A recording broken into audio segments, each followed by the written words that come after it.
ভাসানী সাহেব বলেছিলেন, পিন্ডির জিঞ্জির ভেঙেছি দিল্লির দাসত্ব করার জন্য নয়। সেই মহান মুক্তিযুদ্ধকালীন সময় তার পূর্বকালীন রাজনৈতিক প্রেক্ষাপট, পরবর্তী রাজনৈতিক প্রেক্ষাপট, সেগুলো বিবেচনা করে সেই সময়ের একজন প্রাজ্ঞ রাজনীতিবিদ তখন যা বলে গিয়েছিলেন, আজকে স্বাধীনতার 54 বছর পরে আমরা তা হারে হারে টের পাচ্ছি। আমরা 2018 সাল থেকে যখন এই প্রতিবাদী তরুণদের কোটা সংস্কার আন্দোলনের মাধ্যমে জন্ম, ঢাকা বিশ্ববিদ্যালয় বাংলাদেশের সর্বোচ্চ মেধাবী শিক্ষার্থীদের ভোটে নির্বাচিত হয়ে ঢাকা বিশ্ববিদ্যালয়ে যখন এই তরুণরা প্রতিবাদ মুখর, তখনই আমরা বিশ্ববিদ্যালয় থেকে মিছিল করেছিলাম, দিল্লি না ঢাকা, দিল্লি না ঢাকা, দিল্লি না ঢাকা, দিল্লি না ঢাকা। এক সময় এদেশের বঞ্চিত, নির্যাতিত, স্বাধীনতা কামী মানুষেরা মিছিল করতেন, পিন্ডি না ঢাকা। এখন এদেশের তরুণ প্রতিবাদী যুবকেরা, রাজনৈতিক সচেতন যুবকেরা, তারা স্লোগানে স্লোগানে মুখরিত করে, প্রতিবাদ করে, দিল্লি না ঢাকা। সংগ্রামী উপস্থিতি, লেন্দুব দর্জি, যিনি সিকিমকে ভারতের হাতে তুলে দিয়েছেন লোভ লালসার কারণে, এখন তিনি আফসোস করেন, এক সময় আমি ভারত গেলে আমার জন্য লাল গালিচা বিছিয়ে দেওয়া হতো, আর এখন আমি ভারতে গেলে আমি দ্বিতীয় সারির নেতাদের সাথে সাক্ষাৎ করতেও আমার কয়েক মাস লেগে যায়। আমাদের এদেশের প্রধানমন্ত্রী যখন ভারতে গেলেন, আমরা দেখলাম ভারতীয় কিছু জাতীয় গণমাধ্যমে তাকে অ্যাড্রেস করা হলো, কি মন্ত্রী, কি মন্ত্রী, মুখ্যমন্ত্রী। ওই হয় না যে কারো মেয়েকে কারো ছেলের সাথে বিয়ে দিবে, তো বাসায় গেলে আগেই বলে, কি বলে, বৌমা। বিয়ের আগেই কি বলে, বৌমা। তো কি হতে যাচ্ছে সেটা কি বুঝতে পারছেন? আমরা কারো বৌমা হতে চাই না। সংগ্রামী উপস্থিতি, এই যে আমার দেশের নদীমাতৃক বাংলাদেশ, এদেশের মানুষের জীবন জীবিকা যার উপর নির্ভর করে, যদিও আসলে এই দুর্নীতিবাজদের জীবন জীবিকা এর উপর নির্ভর করে না। এদেশের 97% দুঃখী দরিদ্র মানুষের জীবন জীবিকা যেই নদীর উপর নির্ভর করে, তাদের কৃষি যেই পানির উপর নির্ভর করে, সেই উত্তরবঙ্গের তিস্তা নদী 2011 সালের চুক্তি হলেও সেটি বাস্তবায়ন হয় না। অথচ গজলডোবায় তারা আবার খাল খুঁজছে, যেটুকু পানীয় চুয়ে চুয়ে আসে সেটুকু পানীয় যেন আর না আসে। আপনি তো সবই দিয়ে দিলেন, কিন্তু কিছুই তো পেলেন না। করিডোর দিলেন, ট্রানজিট দিলেন, বন্দরগুলো দিয়ে দিলেন, ব্যবসাগুলো দিয়ে দিলেন, এদেশে বিনিময়ে আমরা কি পেলাম, কি পেয়েছি? ভুটান, নেপাল, বাংলাদেশ থেকে সেই যে চিকেন নেক দিয়ে যদি আমাদের যাওয়ার সুযোগ দেওয়া হতো, তাহলে আমরা ভুটান, নেপালে যেতে পারতাম। তাদের সাথে আমাদের বাণিজ্যিক, কূটনৈতিক সম্পর্ক, আমাদের অর্থনৈতিক সম্পর্কের অগ্রগতি হতো। কিন্তু সেই চিকেন নেক দিয়ে তারা আমাদেরকে তো যাওয়ার সুযোগ দিচ্ছেই না, বরং তারাও তাদের যে ভারতের পূর্ব উত্তর সংযোগ, সেই সংযোগটি তারা সেদিক দিয়ে অনিরাপদ মনে করে।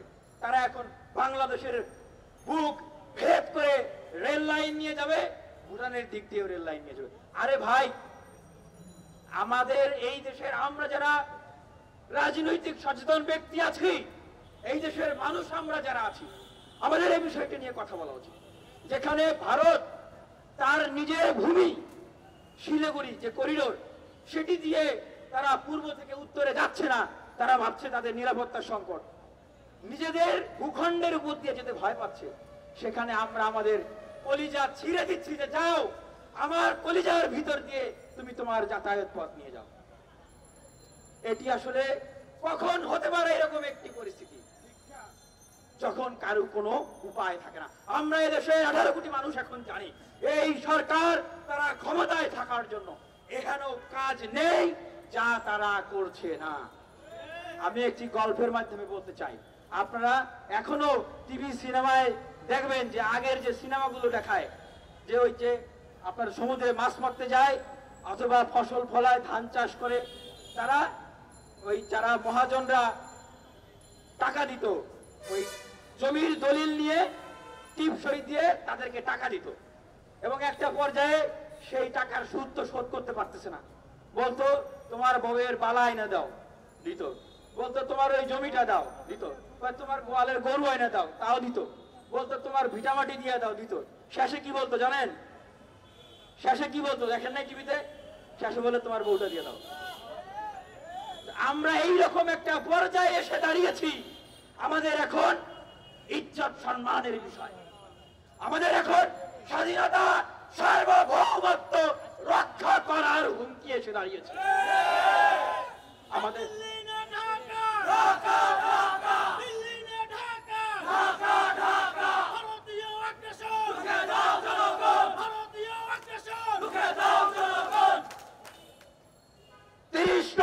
শহীদের তাজা রক্তের বিনিময়ে যেই বাংলাদেশ স্বাধীন হয়েছে, বাংলাদেশ ছাত্র অধিকার পরিষদ আজকে সারা বাংলাদেশের মানুষের উদ্দেশ্যে ঘোষণা দিচ্ছে, আবারও যদি বুকে তাজা রক্ত ঢেলে দিতে হয় আমরা ঢেলে দিব। এই বাংলার 1 ইঞ্চি মাটিকেও আমরা ভারতের কোন আগ্রাসনী কার্যক্রমে ব্যবহার হতে দিব না। এই বাংলার সবুজ শ্যামল বুক চিরে ভারতের কোন ট্রেন চলবে না। আমাদের বন্ধুত্ব আছে বন্ধুত্বের জায়গায়, সুষম ন্যায্যতার জায়গায়। বন্ধুত্বের নামে কোন ধরনের পরকীয়া চলবে না, চলবে না। সংগ্রামী উপস্থিতি, আজকের ব্যানারে আরেকটি গুরুত্বপূর্ণ বিষয় দেওয়া হয়েছে। আমরা দেখেছি অনেক সাংবাদিক বন্ধুরা এটি শিরোনাম করেছেন, লাখ টাকার ছাগলে কোটি টাকার বাগান খেয়ে দিল। আমরা দেখছি যে বাংলাদেশে এখন কিয়ামত শুরু হয়ে গেছে। আমরা হাদিস কোরআনে পড়েছি যে যখন কিয়ামত আসবে, কিয়ামতের দিন সেই সংকটাপন্ন বিপর্যস্ত মহা দুর্যোগের সময় পিতা তার সন্তানকে চিনবেন না, সন্তান তার মাতাকে চিনবেন না। এখন আমরা দেখছি বাংলাদেশে এই দুর্নীতিবাজদের, এই সরকারে যাদেরকে দিয়ে এই বাংলাদেশটাকে অবৈধভাবে নিয়ন্ত্রণ করেছেন, এই সরকারের পালের হাতি ঘোড়া যারা ছিল তাদের এখন কিয়ামত শুরু হয়ে গেছে। তারা এখন তাদের সন্তানকে চিনে না। আবার দেখি যে মেয়ে কানাডা থেকে ভয়েস রেকর্ড দেয়, পত্রপত্রিকায় টেলিভিশনে আসে, মেয়ে নাকি তার বাবাকে চেনে না। এই যে কিয়ামত শুরু হয়ে গেছে, পাশার দান কিন্তু পাল্টে গেছে। আপনারা বলেছিলেন যে জাতীয় নির্বাচনের আগে যে কি করে, কিছুই তো হচ্ছে না, কিছু হচ্ছে কিনা একটু বুঝার চেষ্টা করুন। এই সরকার তার যে যুদ্ধের যে হাতি ঘোড়া, সেই হাতি ঘোড়া গুলোকে এখন কি করছে? কোরবানি দিচ্ছে। তাহলে বাকি যারা রয়েছে তাদেরও শিক্ষা হওয়া উচিত, শিক্ষা হওয়া উচিত। এই দেশের গরিব দুঃখী মানুষের টাকা মাইরা খাবেন, সেই টাকা আপনি হজম করতে পারবেন না। সেই টাকা আপনার পেটে থাকলে আপনার বউ আপনাকে চিনবে না, আপনার ছেলে আপনাকে চিনবে না, আপনি আপনার মেয়েকে চিনবেন না। তার মানে কোথায় গিয়ে দাঁড়াচ্ছে? আপনাদের কিয়ামত শুরু হয়ে গেছে এই বাংলাদেশে। সবাই সাবধান, সাবধান। ছাত্র অধিকার পরিষদের পক্ষ থেকে ঢাকা মহানগর দক্ষিণ গণ অধিকার পরিষদের নেতৃবৃন্দদের আজকের এইরকম একটি সমাবেশ আয়োজন করার জন্য আমরা ধন্যবাদ এবং কৃতজ্ঞতা জ্ঞাপন করছি। এবং ভারতীয় আগ্রাসনের বিরুদ্ধে তরুণ ছাত্রদের যে প্রতিবাদ, সেই প্রতিবাদ অব্যাহত থাকবে। আরেকটি কথা বলে আমি আমার বক্তব্য শেষ করব। আপনারা দেখেছেন এই সময়ে এই বাংলাদেশে 2018 সালে যেই তরুণরা এই নুরুল হক নূর, রাশেদ খান, হাসান আল মামুনদের নেতৃত্বে এই কোটা ব্যবস্থার সংস্কার করেছিলেন, আপনারা দেখেছেন তখন ছাত্রদের উপরে কত নির্যাতন চালানো হয়েছে, কত নিপীড়ন চালানো হয়েছে, কত হামলা করা হয়েছে, কত মামলা করা হয়েছে। তারপরেও এই তরুণ নেতৃবৃন্দরা তখন দমে যায় নাই। দীর্ঘ 6 মাস পরে সারা বাংলাদেশের ছাত্র সমাজের উত্তাল আন্দোলনের পরিস্থিতিতে বাধ্য হয়ে বর্তমান প্রধানমন্ত্রী এবং তৎকালীন প্রধানমন্ত্রী তিনি মহান সংসদে বাধ্য হয়ে তিনি ঘোষণা দিয়েছিলেন আর কোটাই থাকবে না। আমরা বলতে চাই, আপনি দেশের সর্বোচ্চ দায়িত্বশীল জায়গা থেকে আবেগতাড়িত হয়ে, কোন আবেগের জায়গা থেকে বা রাগ ক্ষোভের বশবর্তী হয়ে কোনো কথা বলতে পারেন না। এটি আপনার নেতৃত্বের গুণাবলীর প্রতি কিন্তু প্রশ্ন উঠে যায়।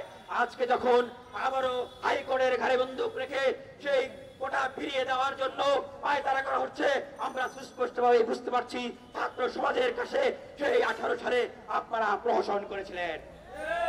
আজকে আপনারা দেখবেন ঢাকা বিশ্ববিদ্যালয়, রাজশাহী বিশ্ববিদ্যালয়, চট্টগ্রাম বিশ্ববিদ্যালয়, জাহাঙ্গীরনগর বিশ্ববিদ্যালয় সহ ঢাকা সহ সারা বাংলাদেশের প্রত্যেকটি শিক্ষা প্রতিষ্ঠানে প্রতিবাদী ছাত্ররা তাদের অধিকার প্রতিষ্ঠার জন্য বৈষম্যমুক্ত একটি মেধাবী বাংলাদেশ গঠন করার জন্য আবার কিন্তু তারা গর্জে উঠেছে।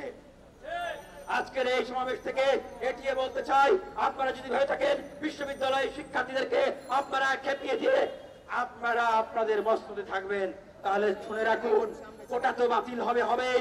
এবারের আন্দোলন এতটা শক্তিশালী আন্দোলন, এতটা প্রতিবাদী আন্দোলন, ঐক্যবদ্ধ আন্দোলন হবে, আপনাদের কিন্তু গতিও বাতিল হয়ে যেতে পারে। ধন্যবাদ সবাইকে। শিক্ষা অধিকার, শিক্ষা